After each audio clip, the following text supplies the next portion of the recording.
మనసు కొత్తగా మారినప్పుడు, సంవత్సరం కొత్తగా వచ్చినప్పుడు కాదు, మనసు కొత్తగా వచ్చినప్పుడు, మనసు చేంజ్ అయినప్పుడు, పాత జీవితం నుంచి విముక్తి పొందినప్పుడు, పాత జీవితం నుంచి నీవు కొత్తగా దేవుళ్ళలోనికి వచ్చినప్పుడు, అయ్యా మళ్ళీ కొత్తగా రావాలి, గత 20 ఏళ్ళు ఆయన రావాలి, గత 10 ఏళ్ళు ఆయన రావాలి, అయ్యా నేను మళ్ళా కొత్తగా రావాలా, అమ్మా నువ్వు వస్తున్నావు కావచ్చు, కానీ నీ మనసు కొత్తగా మారాలి, నీ మాట కొత్తగా మారాలి, నీ ఆలోచన కొత్తగా మారాలి.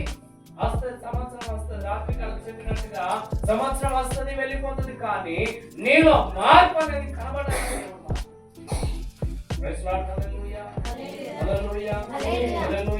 ఏమంటున్నాడు చూడండి, ఏమంటున్నాడు, దేవుడు నీకు తోడుగా ఉంటాడు, కొత్తగా మారుతుంది. నీ జీవితం కొత్తగా అయితే, నీ మాట కొత్తగా ఉంటే, నీ ప్రవర్తన కొత్తగా ఉంటే, ప్రైజ్ లార్డ్ హల్లెలూయా, పాతగా జీవించను సమస్తము నూతనము, నూతనంగా అవ్వాలి. ఈ రోజుల్లో నువ్వు ఏది దిగున్నావో నీకు తెలుసు, ఇన్ని రోజులు ఏది కోల్పోయావో నీకు తెలుసు. నీ మాట బాగలేదు కావచ్చు, నీ ప్రవర్తన బాగలేదు కావచ్చు, నీ యొక్క జీవితం బలహీనంగా ఉన్నది కావచ్చు, మన మనుషుల నీకుమైనటువంటి మాటలు మనం తప్పిపోయాం కావచ్చు. ప్రియ సంగమా, దేవుడు మాట్లాడుతున్నాడు, కొత్తగా జన్మిస్తే, నీ మనసు కొత్తగా మార్చబడితే, నీ హృదయం కొత్తగా మార్చబడితే ఏమంటున్నాడు, దేవుడు మొదట నీ దగ్గరికి వస్తాడు, వచ్చి ఏం చేస్తాడు చూడండి, దేవుడు నీతో ఉంటాడు, తోడుగా ఉండను కనుక కొత్త సంవత్సరములో దేవుడు నీకు తోడై ఉంటాడు.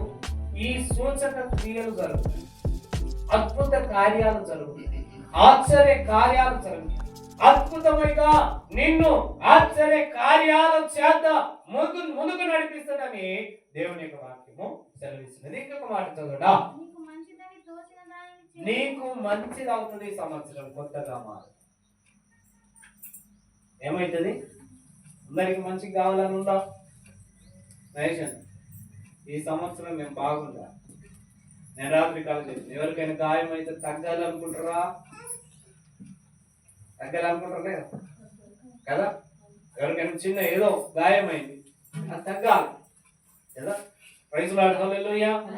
అది గాయమైన వెంటనే అయితే నేను చచ్చిపోతే మంచిగా ఉంటుంది, నాకు మంచిగా ఉంటుంది, నేను బోల్గా రా, లేకపోతే బట్టలు విని రాదు కదా?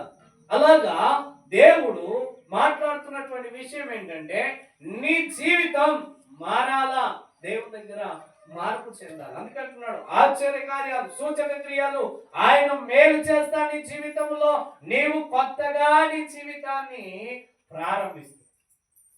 ప్రైజ్ లార్డ్ హల్లెలూయా. అందుకే అంటున్నాడు, నికోదేముతో అంటున్నాడు ఏంటంటే, చదువు, నికోదేముతో అంటున్నటువంటి మాట చదువు దయచేసి. అందుకు యేసు గాని చూడలేడని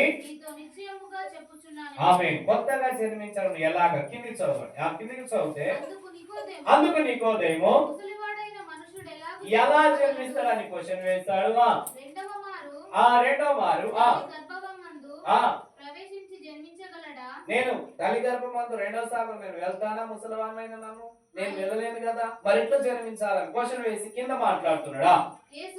యేసు ఇట్లా అంటున్నాడు, ఒకరు నీటి మూలముగా ఆత్మ మూలముగా జన్మిస్తే గాని దేవుని రాజ్యంలో చూడలేరు, దేవుని యొక్క ఆశ్చర్య కార్యాలు పొందలేరు.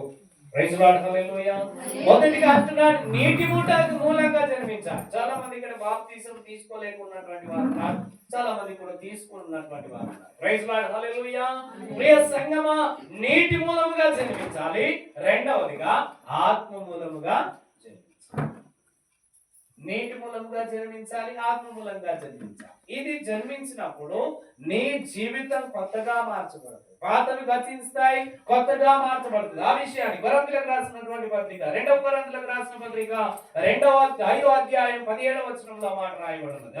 దయచేసి ఆ మాటను చదువుకొని ప్రభు యొక్క శరీరంలో మనం ముందుకు సాగుతాం. ఈ కొత్త సంవత్సరంలో మనం కొత్తదనాన్ని స్వీకరిస్తూ ప్రభులో ముందుకు సాగుతాం. అయితే ఈ లోకపు జూరులతో ఆ 2 కొరింథీయులకు రాసిన పత్రిక 5వ అధ్యాయం 17వ వచనం. 2 కొరింథీయులకు రాసిన పత్రిక 5వ అధ్యాయం 17వ వచనం. కాగా ఎవడైనను క్రీస్తునందున్న ఎడల చాలు. మళ్ళీ తర్వాత చాలు. ఎవరైనను అంటే ఇక్కడ ఉన్నటువంటి వారందరికి ఎవరైనా, మీరు ఎవరైనా ఏ ఊరికి చెందిన వారైనా, ఎలాంటి వారైనా, ఏమంటున్నారు? క్రీస్తు. చదువు మరి ఒకసారి కాగా ఎవరైనను క్రీస్తునందు ఉన్న ఎడల ఉండాలి. క్రీస్తు యందు ఉండాలి.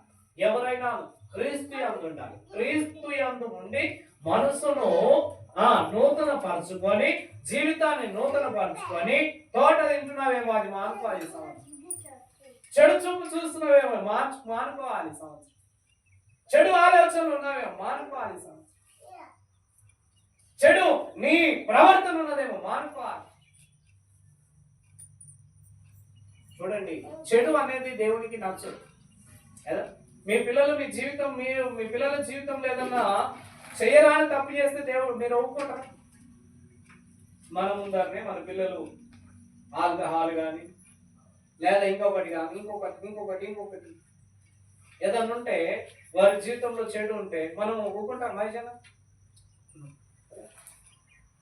వారం రోజులు మాట్లాడు, తిండి లేదు, ఇదేంటి చెడాలు అవసరమైతే బెడ్ తీసుకొని కొడతా. నేనైతే మా పిల్లలు ఏదైనా బుద్ధి మాట మాట్లాడనుకో, ఏదైనా బూతు వినోదాలు తినాలనుకో, ఇదేంటిరా మీరు అక్కడ ఉన్నటువంటి విషయాలని కొత్త విషయాలు నేర్చుకుంటున్నది ఇదేంటని వాళ్ళను తప్ప నేను దండిస్తాను. ప్రభు కూడా అదే చెప్తుంటున్నారు. నీ జీవితం ఇన్ని సంవత్సరాలు దేవునికి దూరంగా ఉన్నదేమో, ఇన్ని సంవత్సరాలు దేవునికి బయట ఉన్నదేమో, క్రీస్తుకు బయట ఉన్నదేమో. క్రీస్తు లోనికి రావాలి, క్రీస్తు జీవితంలోనికి రావాలి. మీ బతుకు మారాలని ఎవరైనాను క్రీస్తునందున్న ఎడల వాడు నూతన సృష్టి. క్రీస్తునందుంటే నూతన సృష్టి, క్రీస్తుకు బయట ఉంటే పాత సృష్టి.